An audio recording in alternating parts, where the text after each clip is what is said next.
Today I'm going to talk to you about some truth and myths about the saltwater pools. Here's a saltwater pool on my route here. I have over 35 of these on my route. From my practical experience, I have 1/3 of my route is salt, so I have a lot of experience with the salt pools. This particular pool has been a salt pool since 2000, so about 14 years.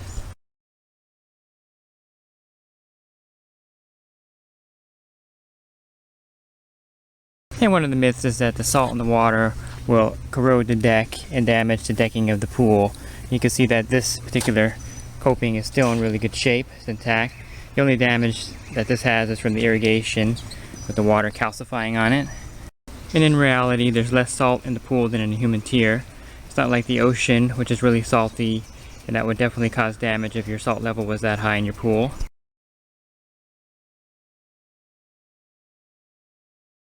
Particular pool is on its third cell right here. It's got a Hayward turbo cell. Right now I'm showing the salt is 2900. I cleaned the cell last week, so I'll probably add 1 bag of salt to bring it up a little higher. It's generating right now. You see here, this is the original pump here. It's the original filter with the pool. And it's got the original heater here. You can see even the gas line is pretty much rusted out.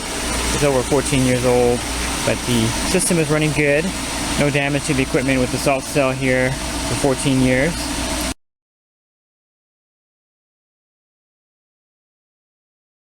Since the salt doesn't evaporate, all you have to do is recharge it.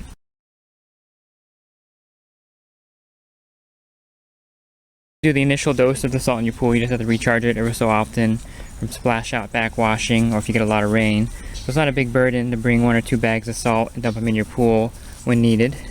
So using this pool as my example, it's about 25,000 gallons. If you were going to convert this from a chlorine pool to a salt pool, you would have the salt system installed, and then you would add 17 bags of salt, which would bring it to about 3,200 parts per million, about 700 pounds of salt. Now don't let that initial dose scare you. Again, the salt level of 3,100 parts per million is less salty than the human tear.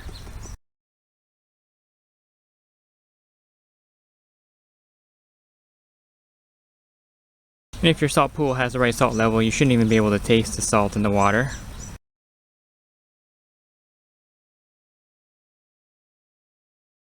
This saltwater pool is technically still a chlorine pool, it just delivers the chlorine in a more safe and effective manner, unlike using these trichlor tablets which are a known carcinogen.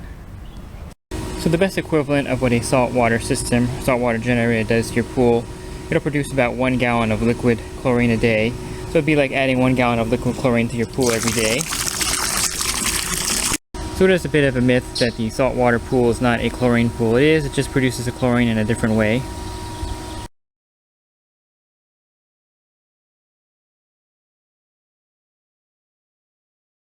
The initial cost of the unit can be anywhere from $1,100 to $1,600 depending on if you need professional installation on the salt system. So one of the drawbacks is that it's expensive and it's not cost productive. You're going to be replacing the cell every 5 or 6 years. It's going to cost some money.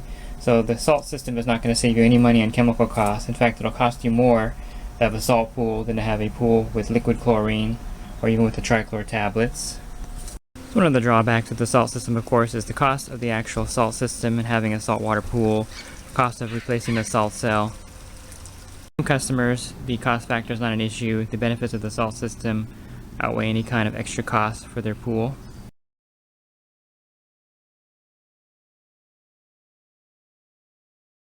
And one of the drawbacks of a salt pool is that your pH will rise pretty rapidly in a saltwater pool as the chlorine is generated by the saltwater system. And that can be controlled by adding more acid to your pool. You can also add borates to your pool to keep the pH from rising dramatically. You can also invest in an acid pump if you find that controlling your pH in your salt pool is difficult. Some of the newer saltwater generators come with an acid pump built into the salt system itself.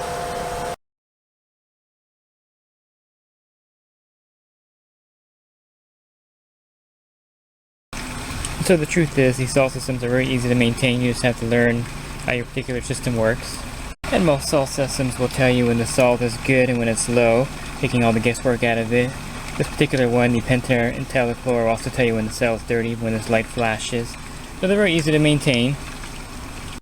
And the salt cells are really reliable. The only problem you're going to run into is if calcium buildup gets in between the plates here, that may stop the production. So you have to inspect them every 3 to 6 months, depending on your hardness.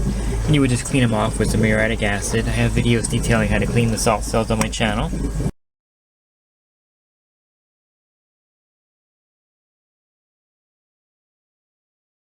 So those are some of the truth and myths about a saltwater generator for your pool. If you decide to go with the salt system, you want to make sure you do your research, pick a good reliable salt cell. You also want to get a salt system that matches the size of your pool.